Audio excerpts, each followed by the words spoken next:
And welcome to Indie 5.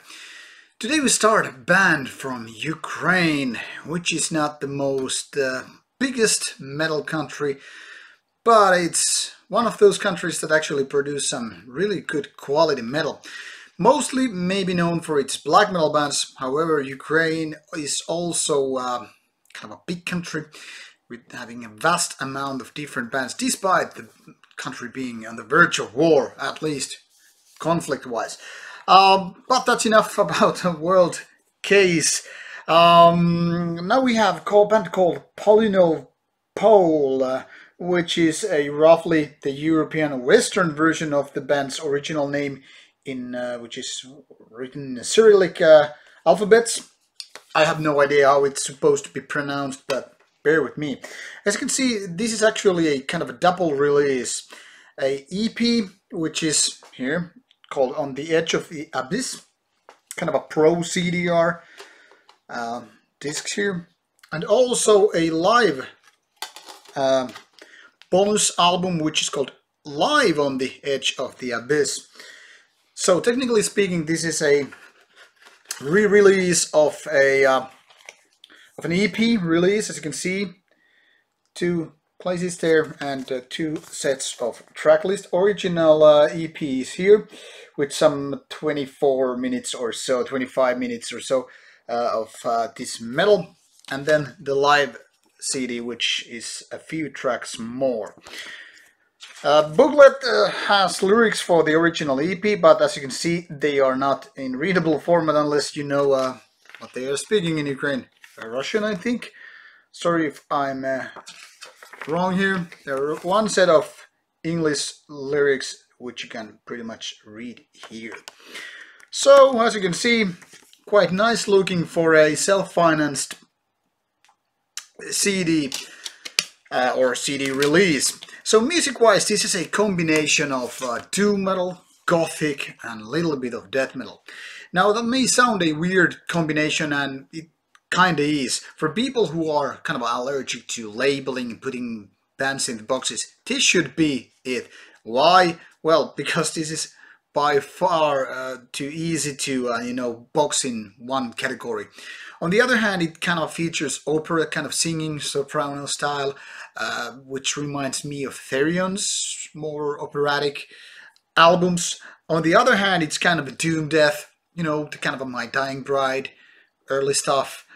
With growling vocals as well as the female ones, and then again it's also very gothic in a way of these synths and clean vocals having these growly parts as kind of verses kind of thing, and as such it's very hard to put this into one category.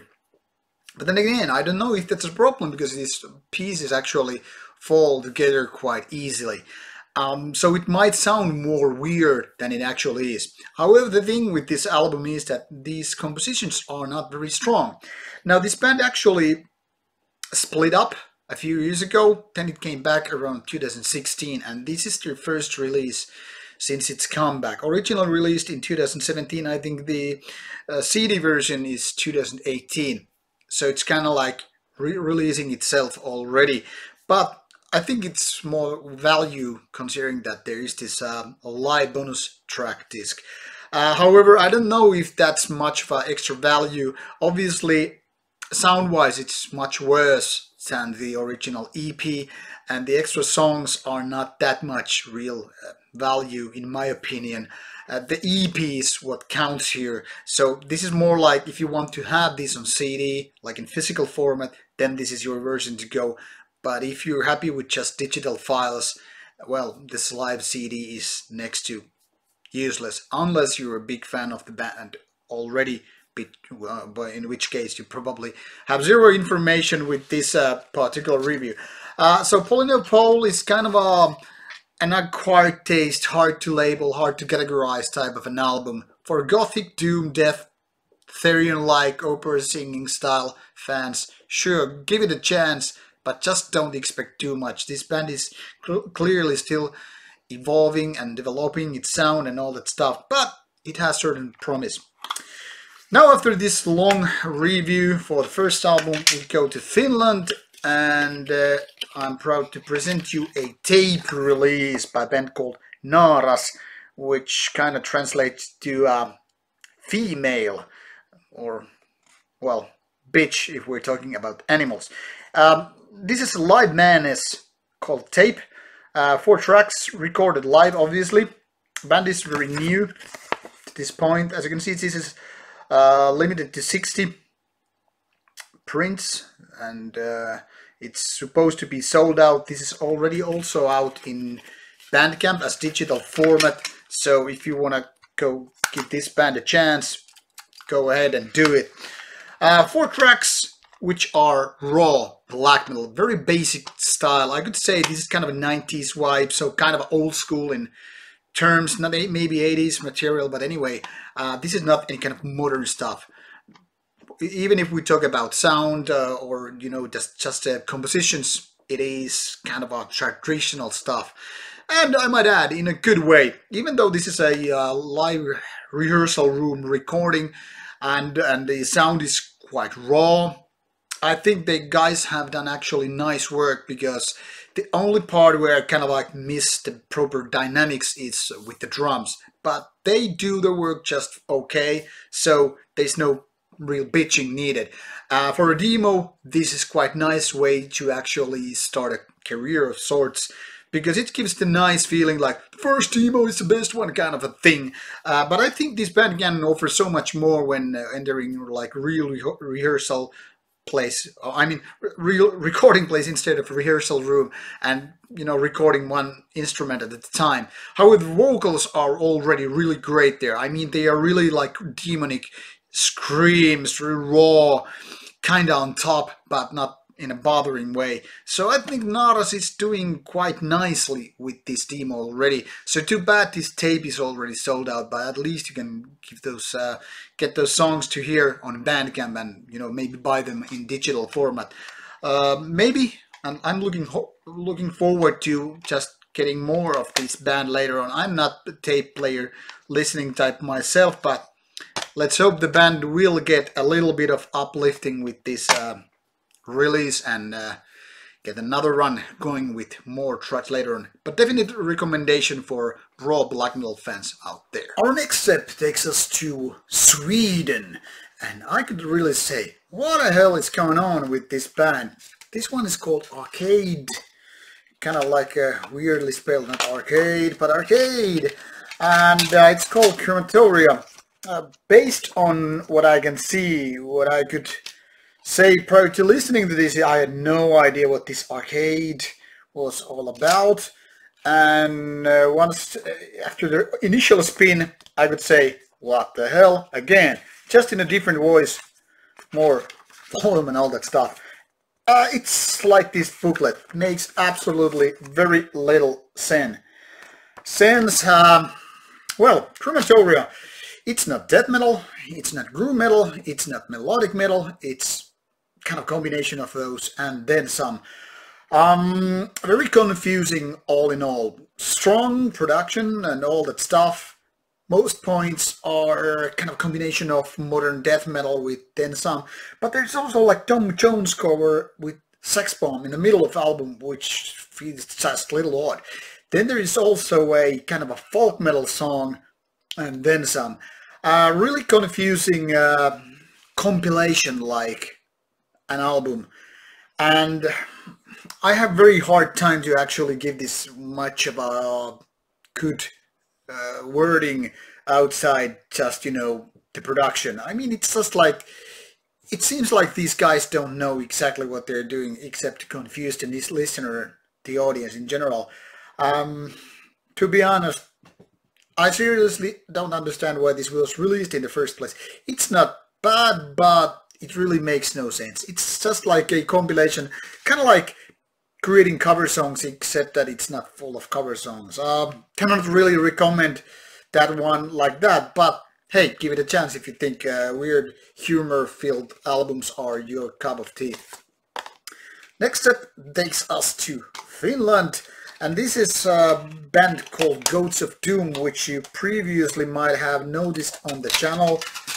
with their latest album called Rukous, which was released this year. This is actually 2017 release called Alla, Kirkkaimman, tähden, under the brightest star, loosely translated. Here is the CD inlay with the main man of the band. And this one is a little bit different than Rukous, yet at the same time it's very much the same kind of stuff. Melodic, kind of atmospheric, nicely done black metal. And this might be also the kind of easiest album by Goats of Doom. It already starts with clean vocals, which is enough to say that this is kind of a different approach to what the band usually does.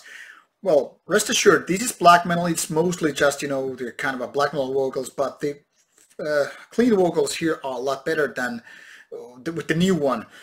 And the reason is this, I was told, is that different guy performs here than on stage, and people have been confused, like why did it sound so different on stage with clean vocals? And so they stopped using this guy altogether for the recording after this one.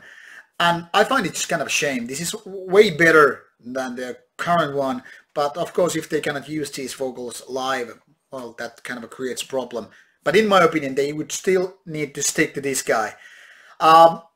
Very much in par with Rukous' album. I don't know which one is actually better. They're a little bit different. Both are probably the best material up to this date. And so if you liked Rukous, this is very much something you should consider.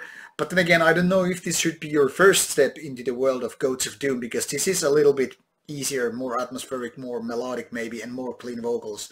But definitely quite a nice black metal album from Finland yet again. So check it out if you're a fan of the band. That's a definite must go.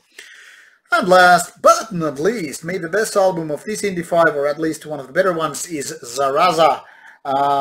This one is actually from Kazakhstan, which is weird. I don't think I ever have heard an album from there, despite having gone through like 5,000 albums soon, with, you know, reviews and all that stuff during my years. But I think it explains. There's only like 50 bands known to metal archives from Kazakhstan, which is kind of weird considering the country is like 18 million people populated. Compare that to 5.5 million people in Finland, and we have like almost 4,000 bands. That's kind of ridiculous. Nevertheless, this is self-financed CD, very nice looking digipack.